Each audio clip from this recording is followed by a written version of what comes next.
Hello दोस्तों, नमस्कार। मेरा नाम है के। किस्से, कविताएं और कहानियों में आपका स्वागत है। आज सुनते पढ़ते हैं एक कहानी जिसका नाम है जादू जादुई चिड़िया की कहानी। कैसे चिड़िया ने दिए 3 वचन। छतनगर के एक घने जंगल में बीच बसे एक छोटे से गांव में रूपा नाम की एक युवती रहती थी। वह अपनी दयालुता और छोटे बड़े सभी प्राणियों के प्रति अपने प्रेम के लिए जानी जाती थी। उसने अपना अधिकांश समय जंगल में भटकने, उनके रहस्यों को जानने और प्रकृति की सुंदरता को निहारने में बिताया। एक दिन जंगल में भटकते हुए रूपा को एक घायल पक्षी जमीन पर पड़ा मिला। उसने सावधानी से उसे उठाया और वापस अपनी झोंपड़ी में ले गई। उसने चिड़िया के घाव की मरहम पट्टी की और उसे देखकर उसे फिर से स्वस्थ कर दिया और वह उड़ने लगी। कुछ दिन, हफ्ते गुजरते गए और चिड़िया रूपा की देखरेख में स्वस्थ फुर्तीली होती गई। वह दिन भर उसके साथ खेलती रहती। चिड़िया कभी रूपा के सर पर बैठती तो कभी कंधे पर उछलती और रूपा और चिड़िया घंटों आपस में खेलते बातें करते।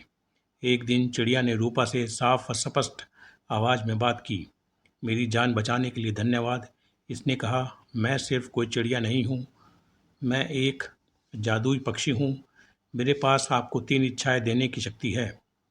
उनका बुद्धिमानी से उपयोग करें, क्योंकि एक बार उनका उपयोग किया जाता है तो उन्हें वापस नहीं लाया जा सकता।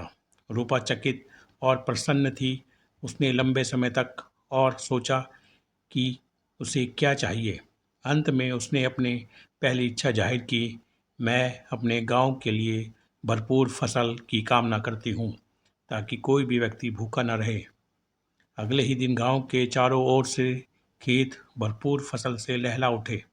रूपा की दयालुता के लिए ग्रामीण चकित और आभारी थे। अपनी दूसरी इच्छा के लिए रूपा ने सभी प्राणियों की भाषा को समझने की क्षमता की कामना की और ठीक उसी तरह वह पक्षियों की चहचहाट, मधुमक्खियों की भनभनाहट और पत्तों की सड़सड़ाहट को समझ सकती थी। यहाँ तक उसकी तीसरी इच्छा का सवाल है। रूपा ने बहुत देर तक सोचा कि वह क्या चाहती है। अंत में उसने अपनी इच्छा व्यक्त की, मैं हमेशा प्यार और खुशी से घिरी रहना चाहती हूँ। और ऐसा ही था। रूपा ने अपना शेष जीवन प्रेम और प्रसन्नता से घिरा हुआ बिताया। उसने जंगल का पता लगाना और ज़रूरतमंद लोगों की मदद करना जारी रखा।